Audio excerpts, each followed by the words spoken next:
কি এই বিলে আইন হতে পারে? যদি বিল পাস হয়, আইন হয়, সেটা কি কোর্ট মানবে? কোর্টে কি তারা বিচার হবে? যদি হয়, মমতা ব্যানার্জি এটা জানতেন, উনি নিজে বলেছেন বিরাট বড় উকিল তিনি, তাহলে 13-14 বছর কেন লেগে গেল?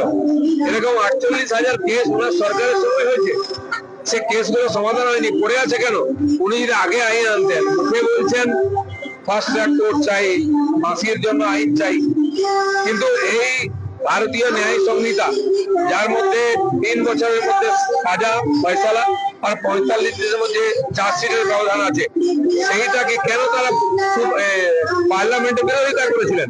বা সেই আইন যখন হলো, কেন সেখানে বলেননি ফাঁসির সাজা রাখা? ফাঁসি তো আছেই, বা ফাস্ট ট্র্যাক কোর্টের কথা, তাড়াতাড়ি করার কথা, কেন সরকার তাদের সাজেশন পাঠায়নি? ডেরেক ওব্রায়েন ওখানে উপস্থিত ছিলেন, কাকলি ঘোষ দস্তিদার ছিলেন, তারা কি বলেছে অন রেকর্ড আছে, একবারও বলেননি। আমিও সারা 3 মাস ধরে যে ওখানে ডিসকাশন হয়েছে, এভিডেন্স হয়েছে, ডেমনস্ট্রেশন হয়েছে, সব জায়গায় ছিলাম, তার সরকারের কোনো রোল ছিল না, সে ছিল না। মানুষকে বোকা বানানোর জন্য বারবার বলছেন। মমতা ব্যানার্জি যা বলেন আর যা করেন দুটোই উল্টো।